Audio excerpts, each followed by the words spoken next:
प्यारे दर्शकों, आप सभी का हमारे चैनल में स्वागत है। धर्म से जुड़ी वीडियो देखने के लिए हमारे चैनल को सब्सक्राइब और लाइक करें। धन्यवाद। प्यारे दर्शकों, अगर आपने वीडियो का इससे पहला भाग नहीं देखा तो इस चैनल पर जाकर देखें। धन्यवाद।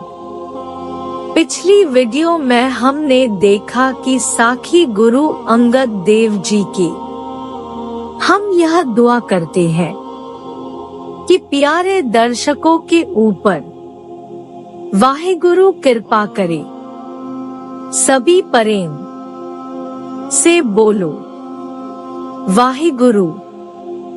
जीवन वृत्तांत। श्री गुरु अंगद देव जी गुरगद्दी की महान जिम्मेवारी। पूर्ण तौर पर योग्य उत्तराधिकारी जांच कर साहिब सद्गुरु नानक देव जी ने 2 सितंबर सन 1539 को भाई लहणा जी को गुरु अंगद का नाम देकर प्रमुख सिखों की उपस्थिति में अपनी जगह पर धर्म प्रचार करने के लिए गुरुगद्दी की महान जिम्मेवारी सौंप दी। अंगद शब्द से तात्पर्य भी गुरु नानक के शरीर का अंग था और उसमें नानक नाम की ही छाप रही। स्पष्ट ही है कि आप गुरु नानक का रूप ही बन गए थे। गुरगद्दी की जिम्मेवारी देते समय गुरु नानक देव जी ने वाणी का वह संग्रह भी गुरु अंगद देव जी को सौंप दिया, जिसमें आपकी अपनी वाणी तथा अन्य भक्तों की वाणी, फरीद जी, कबीर जी, नामदेव जी, रविदास जी आदि भक्तों की वाणी भी शामिल थी। इससे 5 दिन के पश्चात 7 सितंबर सन 1539 को गुरु नानक देव जी स्वयं ज्योति में विलीन हो गए। सिख मत में गुरगद्दी की जिम्मेवारी। सिख मत में गुरगद्दी बड़े पुत्र को या संतान को विरासत में मिलने वाली चीज नहीं थी। यह किसी सीमा तक गुणों के आधार पर पहले सद्गुरु साहिबान से कृपा के रूप में मिली हुई निधि थी।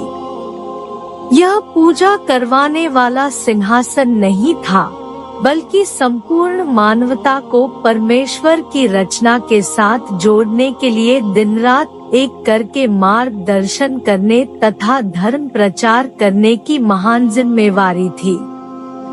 लोकतंत्रीय तरीके से या सर्वसम्मति के प्रभाव से भी यह जिम्मेवारी किसी को नहीं दी जा सकती थी और न ही कोई राज्यवल द्वारा इस पद को पा सकता था।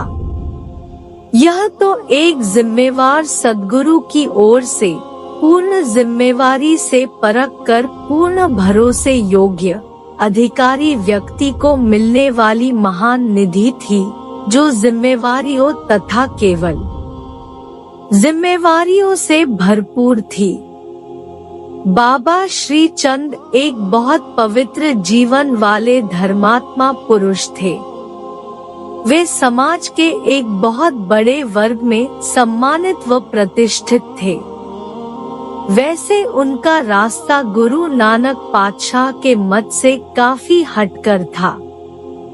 सिख धर्म में मनुष्य को त्याग के नाम पर जीवन से तोड़कर घरवार तथा गृहस्थ धर्म छोड़कर साधु मलंग बनने की प्रेरणा नहीं दी गई, बल्कि इसमें श्रम करने, बांट कर खाने तथा प्रभु का जाप करने की सादी तथा आदर्श जीवन युक्ति के द्वारा जीवन व्यतीत करने की विधि बनाई गई है।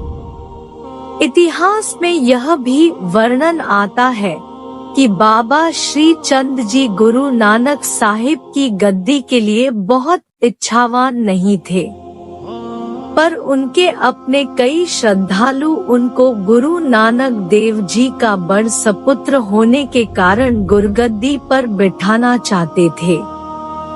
ऐसे लोगों द्वारा विरोध स्वाभाविक था। सभी स्थितियों को ध्यान में रखकर ही गुरु नानक देव जी ने स्वयं ही गुरु अंगद देव जी को करतारपुर की अपेक्षा खडूर में अपने प्रचार का मुख्य केंद्र बनाने का आदेश दिया था।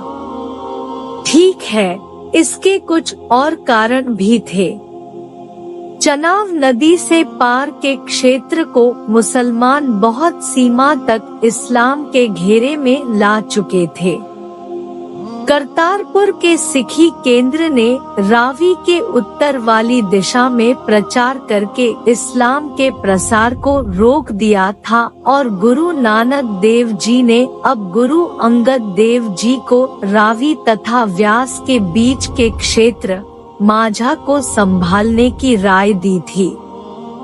इसलिए खडूर का केंद्र बहुत उपयुक्त था।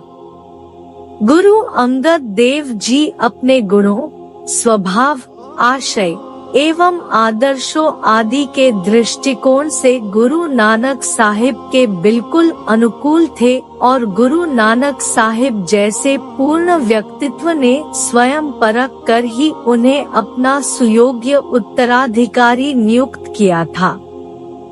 गुरु नानक साहिब का यह निर्णय तथा चुनाव सिखी के लिए कितना उपयुक्त व लाभदायक सिद्ध हुआ, यह बात तो गुरु अंगद देव जी के सन 1539 से 1552 तक के गुरगद्दी काल में किए गए कार्यों से भली भांति प्रकट हो जाती है।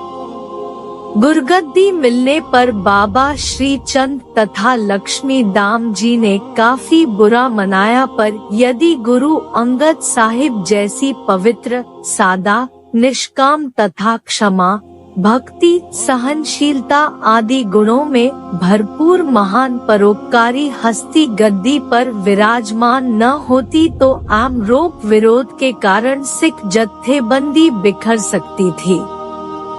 बरदार खुशवंत सिंह ने history of the Sikhs, a history of the Sikhs में गुरु अंगद देव जी के चुनाव का एक अन्य पक्ष से लाभकारी होना प्रकट किया है। अर्थात एक और बात जो भाई लहणा जी के पक्ष में जाती थी वह थी उनके बहुत से अपने सेवक, जिनको वे शनैः सिख धर्म की परिधि में ला रहे थे। गुरु अंगद देव जी के गुरगद्दी के लिए चुनाव के पीछे वह कारण रहा हो, इससे तो हम बिल्कुल ही सहमत नहीं हैं। गुरुगद्दी के चुनाव का कारण तो सीधा और स्पष्ट है कि आप गुरु नानक पातशाह की परख की कमेटी पर बिल्कुल पूरे उतरे थे और गुरु नानक देव जी की गद्दी के उत्तराधिकारी बनने के बिल्कुल योग्य थे। यह बात अलग है कि गुरु अंगद देव जी की देवी भक्त टोली के नेता होने वाली पृष्ठभूमि न देवी भक्ति के खोखलेपन का प्रकट करने और सिखी का दायरा बढ़ाने में सहयोग मिला हो। इस संबंध में भाई गुरदास जी ने गुरु अंगद देव जी के महान व्यक्तित्व को बहुत अच्छे शब्दों में प्रस्तुत किया है और स्पष्ट किया है कि सिखी में गुणों का ही साझापन है। भाई लहणा जी गुरु नानक देव जी के संपर्क में आकर बिल्कुल इस प्रकार गुरु नानक का रूप बन गए थे जैसे पारस तथा चंदन के छू जाने से साधारण पत्थर पारस तथा साधारण लकड़ी चंदन बन जाती है, या जैसे दीपक से दीपक प्रकाशमान हो जाता है। संदेह नहीं कि गुरु नानक तथा गुरु अंगद के शरीर अलग अलग थे, परंतु दोनों की ज्योति तथा जीवन जुगत तो एक सी थी। अगला भाग देखने के लिए चैनल को सब्सक्राइब और लाइक करें। धन्यवाद।